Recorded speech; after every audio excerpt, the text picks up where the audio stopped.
Клуб отрицания коронавируса. Досмотрите это видео до конца, и вы узнаете, в чем не устают обвинять мировые СМИ Эмомали Рахмона. Подписывайтесь на наши обновления, чтобы быть в курсе о всех новинках на нашем канале. Несмотря на то, что коронавирусом с начала пандемии заразилось уже почти 2 миллиона человек по всему миру, несколько мировых лидеров отрицают или игнорируют наличие проблемы. Конечно, уже давно в этот список включили и Эмомали Рахмона, но не могут страны, утопающие в больных, поверить, что есть те, где могли спастись от болезни. Но о Таджикистане мы говорили уже много, а теперь поговорим и о тех, кто также входит в этот клуб выживших. И открывает нашу четверку белорусский президент Александр Лукашенко. Это один из самых ревностных отрицателей пандемии коронавируса. Он методично преуменьшает опасность инфекции и советует лечиться водкой, сауной, сметанным маслом, работой на тракторе и козочками. Пусть даже не переживают. Никто от коронавируса в нашей стране не умрет. Я публично об этом заявляю. В то же время Лукашенко манипулирует терминами и заявляет, что в Беларуси от коронавируса не умер ни один человек. По его словам, люди погибли от букета хронических болезней, к которым добавляется коронавирус. Согласно последней доступной статистике, в стране 33 погибших в результате этой болезни. Люди, имеющие хронические заболевания, в частности астму, диабет и болезни сердца. Спортом надо заниматься, надо вести нормальный образ жизни, напитаться нормально тем, что есть у нас.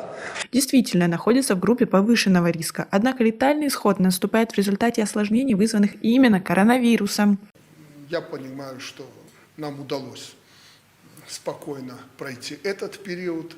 Успокаиваться, конечно, нельзя, но и для паники у нас нет никаких оснований. На президента Беларуси даже написали заявление в милицию за непринятие необходимых мер по защите населения от распространения особо опасного вируса. Это сделал сын погибшей от коронавируса 68-летней гражданки страны. По словам родственницы умершей женщины, о ее смерти семья смогла узнать только через знакомых врачей.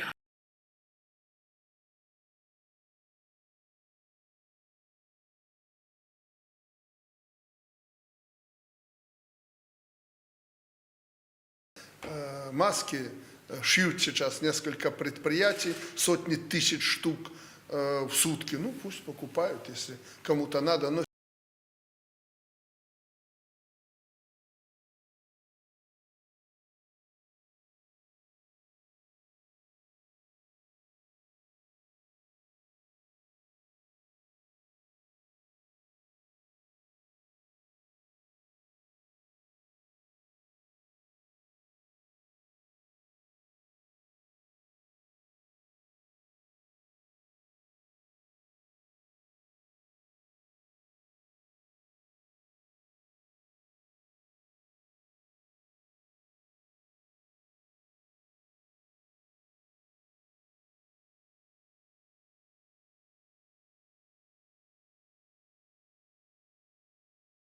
питайтесь тем, что растет в Беларуси. Всегда будем здоровы.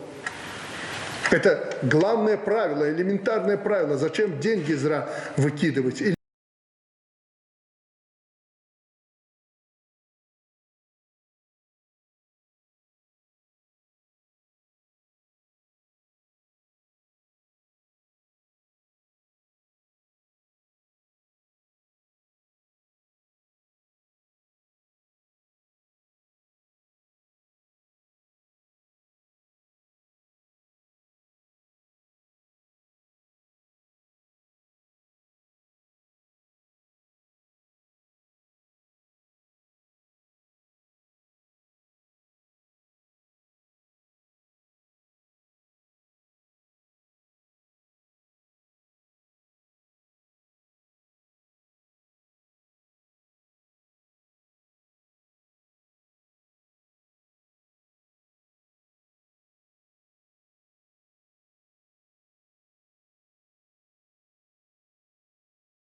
что маску надо напяливать на себя, когда у тебя есть проблемы, чтобы не разносить эту заразу.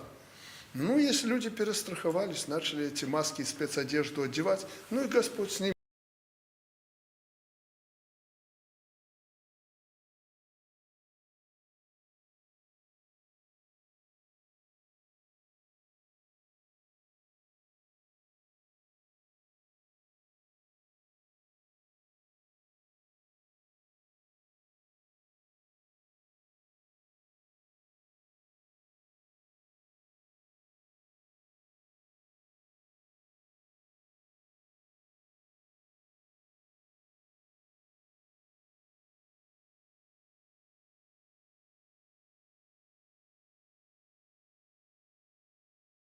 А вы гарантированы, что вы не переболели? Я нет.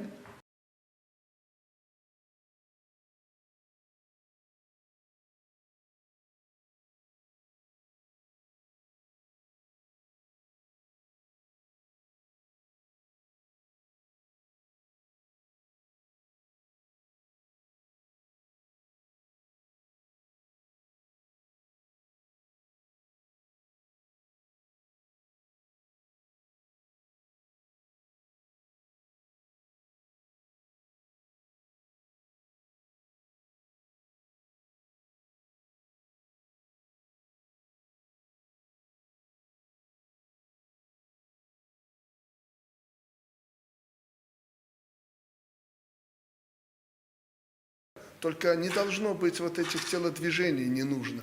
Не должно быть никакой паники.